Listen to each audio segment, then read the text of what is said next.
कुख्यात गुंड शरद मोहोळ याच्या पत्नीला धमकावणारा आरोपी ससून रुग्णालयातून पळालेला आहे। मार्शल लीलाकर असं ससूनमधून पळालेल्या या आरोपीचं नाव आहे। सोशल मीडियावरून रील्स आणि कमेंट करून शरद मोहोळ याची पत्नी स्वाती मोहोळ यांना धमकावल्याप्रकरणी पोलिसांनी लीलाकरला अटक केलेली होती। मात्र आता तो ससूनमधून पळालेला आहे। अधिकची माहिती आपले प्रतिनिधी सागर आव्हाड यांच्याकडून घेऊया। सागर, एकीकडे जरब बसावी म्हणून अनेक नवे प्रकार शोधून काढले जातात, पोलीस आयुक्तांकडून त्या ठिकाणी परेड केली जाते, मात्र असं असून सुद्धा हा प्रकार ससून रुग्णालयातून आरोपी पळून जाण्याचा घडतोच आहे, काय अधिकची माहिती आहे?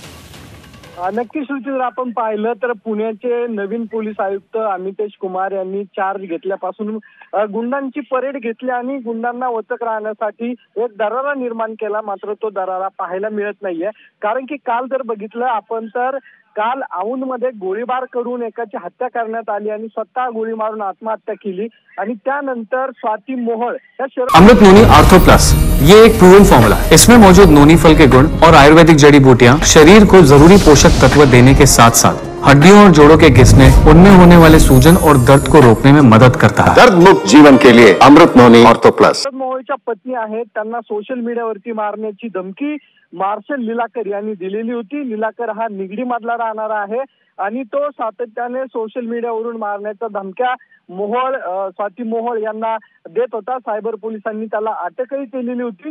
ससूनमध्ये त्याला मेडिकल साठी आणला असता तो पोलिसांच्या हाताला हिसका देऊन पळून गेलेला आहे आणि आता पुढील तपास सुरू आहे। मात्र अमितेश कुमार पूर्ण अपयशी ठरलेत असं म्हटलं तर हरकत ठरणार नाहीये।